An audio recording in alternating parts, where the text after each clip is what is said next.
I'm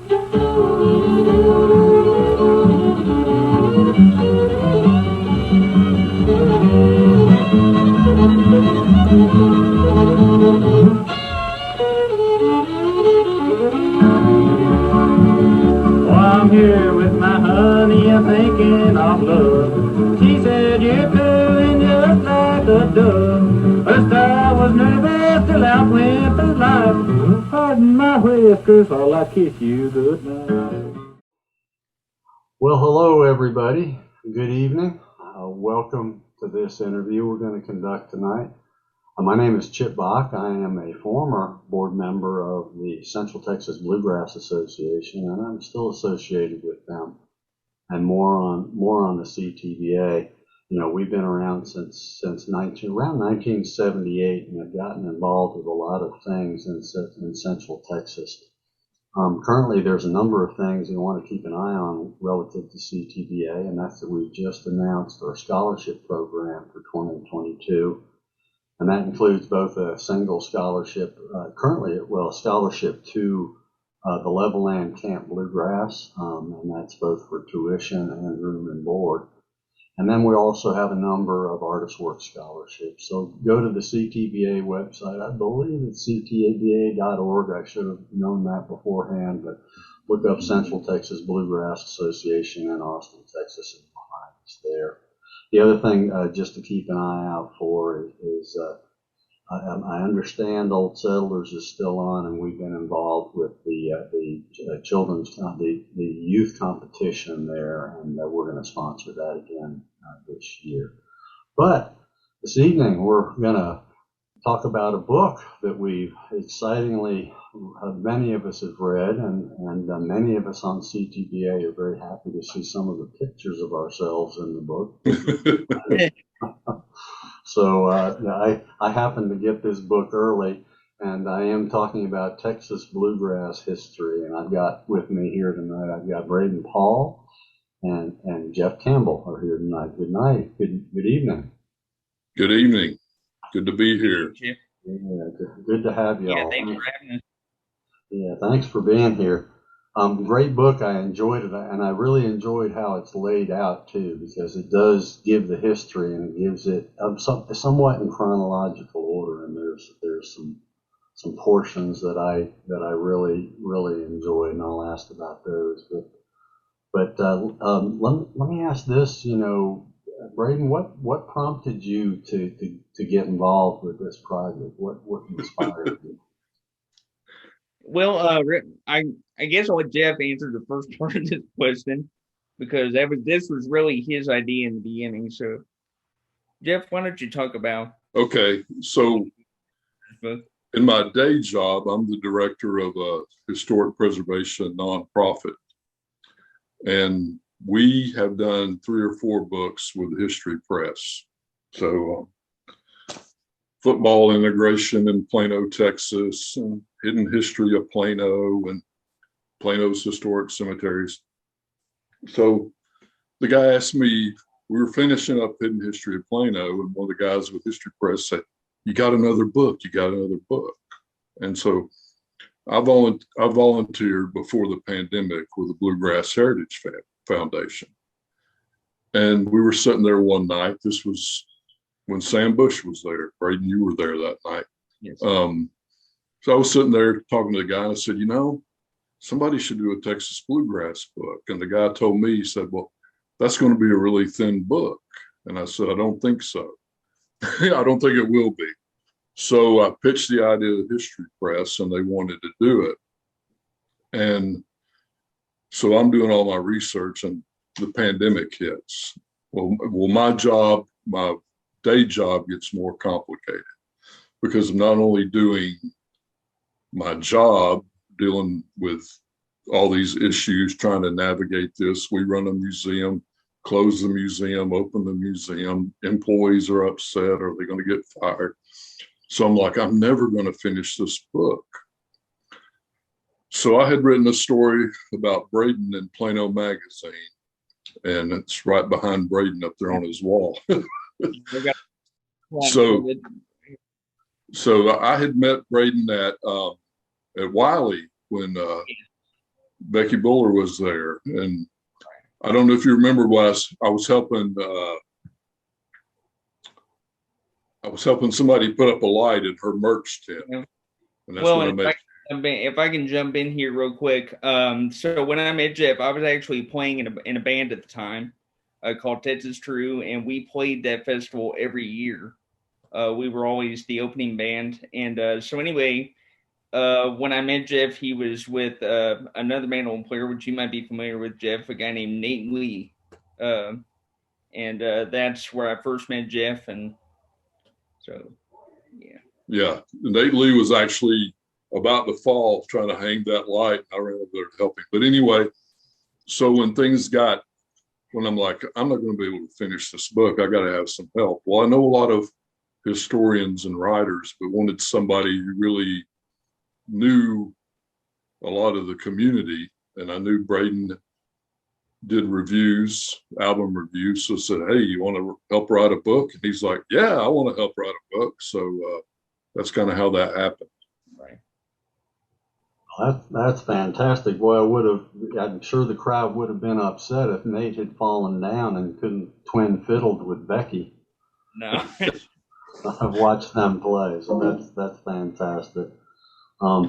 Yeah, so into the book though. So Braeden, moving into the book, what are some of the bands in there that you enjoyed learning about or that impressed you musically?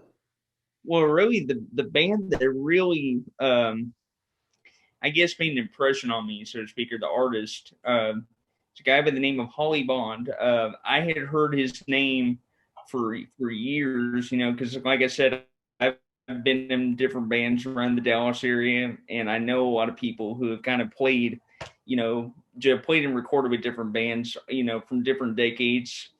And so I would always hear the name Holly Bond, but nobody, they thought, oh yeah, he did at records, he played a lot around, different festivals, in the 60s and the 70s, but they didn't really tell me much more than that. And Rod Moog, he's a professor, and he had written an article on the history of bluegrass in Texas. And we referenced that a lot when we were working on this book. That was a huge resource.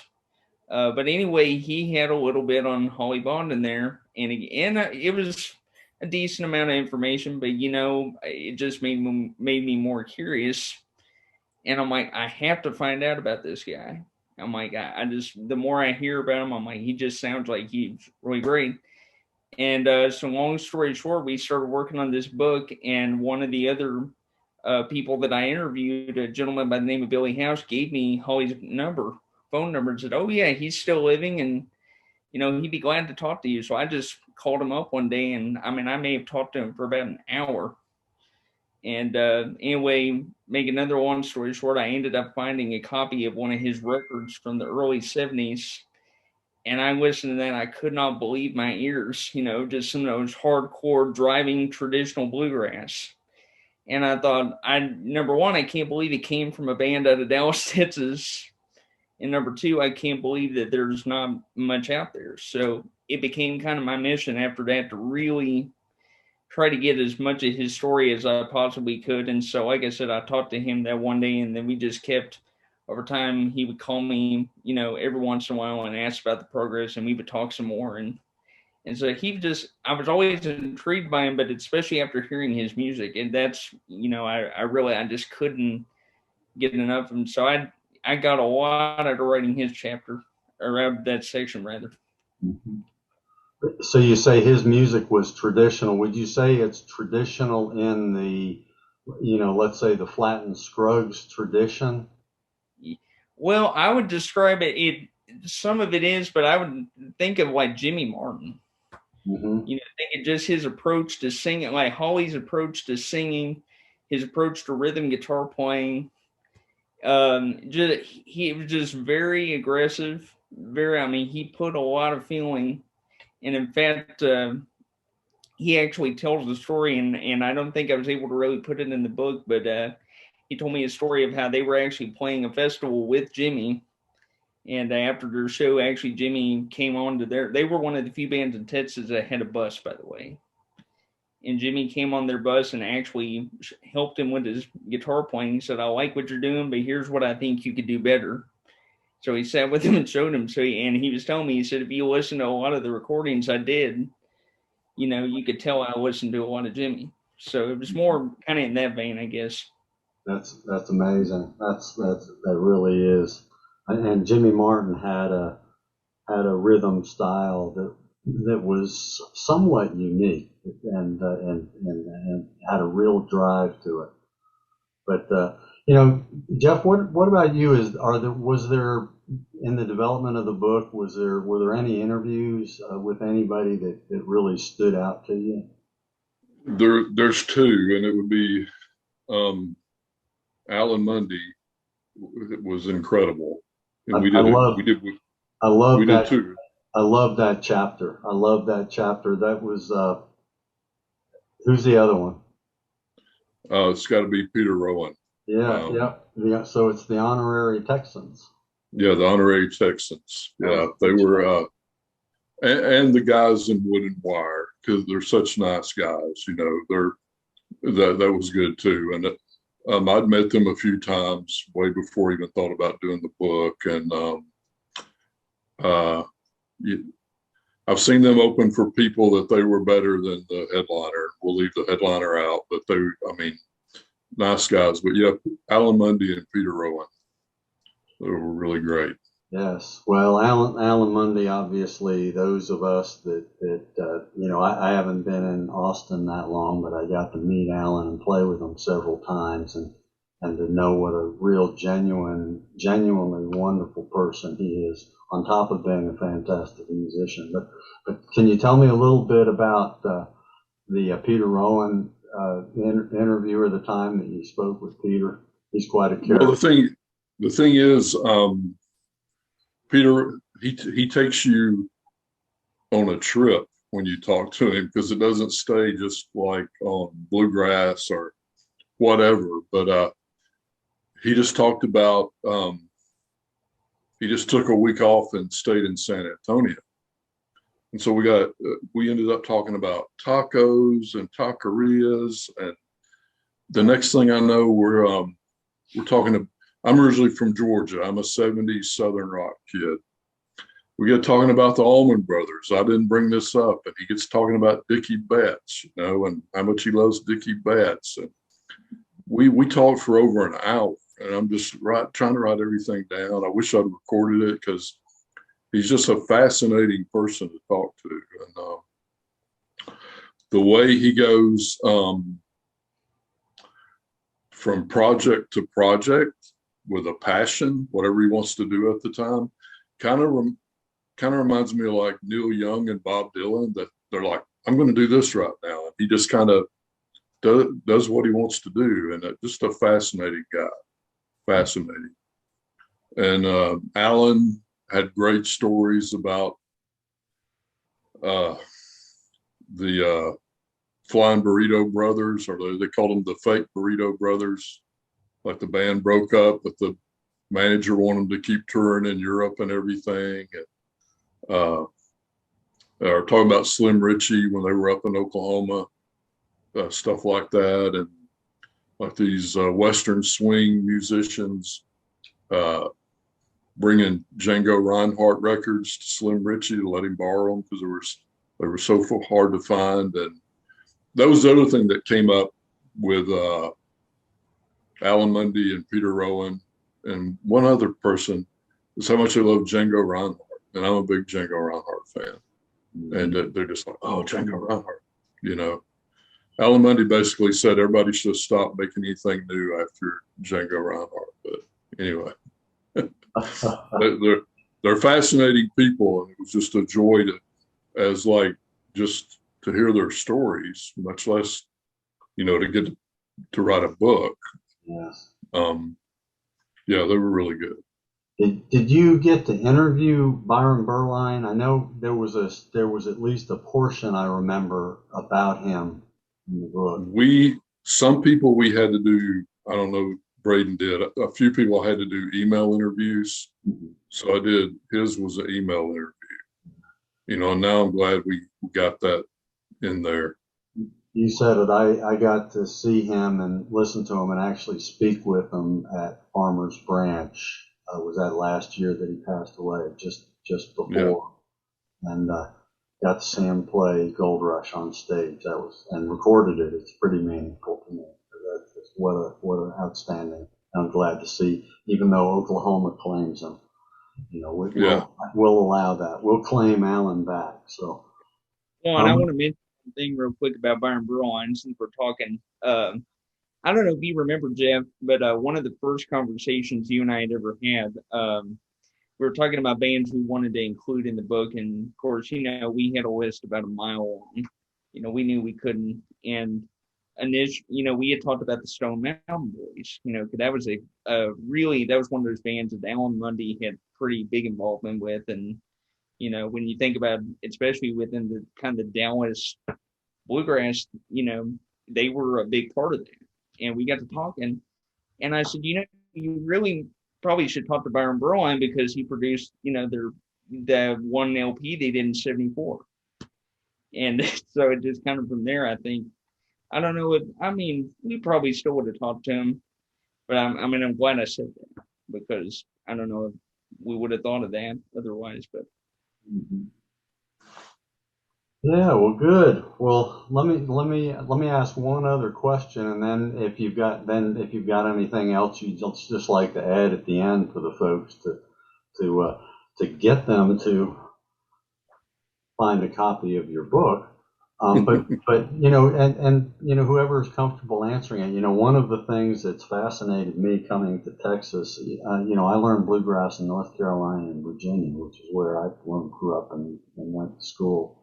And coming here, almost instantly, I became aware that, swing is king. It has an influence on the bluegrass music that's played in a lot of places.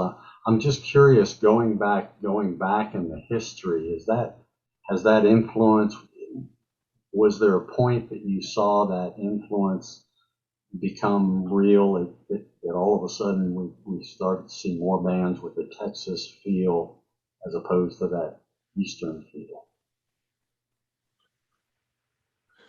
Probably maybe second generation or later. Yeah. The thing that intrigued me is the Mayfield brothers, because they're way out in West Texas, and from a historian's point of view, you think about things, okay, like we'll use Chicago blues. How did we get Chicago blues? Well, people from Mississippi moved to Chicago. They couldn't hear them in these clubs and stuff, so they plug in electrically. The people took it up there. Well, the people in North Carolina or wherever didn't take it out to West Texas. The Mayfield brothers heard it on the radio, and they're like, I want to do that. We got to do that. So they're kind of copying, they didn't have a banjo, but they're kind of copying what they're hearing on the radio, which really kind of makes it, like today we do on the internet, if, like Braeden's videos, somebody can watch Braeden's video and say, well, I want to do that. I'm going to learn how to do that. So that it didn't migrate out there, that they are listening to the radio and, trying to figure out. And Ed Mayfield went pretty far with it. But, didn't he play for Monroe? Didn't I? He played three times, because they weren't touring enough and making enough money, and he would go back. The other two brothers, I think, were just the kind of people who were happy to, play music and work on the ranch. They weren't really looking at it like a big time career. But that's one of the things that stuck with me. And they're bound to have brought the influence that they heard over and above what they were hearing on the radio or the records, and so they were probably bringing that. I read that chapter. That chapter was, I read the book, but that chapter was fascinating to me. I actually went and found that you can find Mayfield Brothers on Spotify, and I found them there, and it's a very authentic sound. Even the one recording I found, I think most if not all of it, is without a banjo, but it still has that Yeah. feel. It's fascinating. Well, excellent. I mean, anything else about the book that stands out that you wanna share, talk about?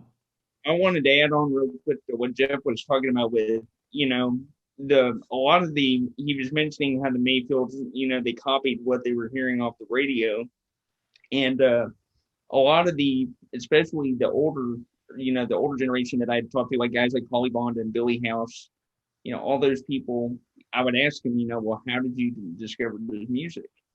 And the answer without fail every time was, well, I heard it on the radio. My family had an old radio and we heard the Grand Ole Opry. And I mean, that was just the common thing. And because I had always wondered about that, okay, we're not in North Carolina, we're not in Tennessee or any of those areas. Like, how could they have known about that? But, it just shows how powerful of a medium the radio really was.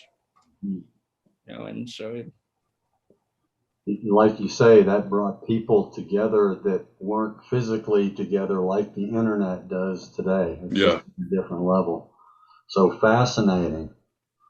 Well, wonderful. I sure have enjoyed it. And I'm going to encourage people. It is available now. It is Texas Bluegrass History. It is written by Jeff Campbell and Braeden Paul, who have been with me tonight, and I sure have enjoyed it, gentlemen. Well, thank you for having us. Yeah, we really appreciate it.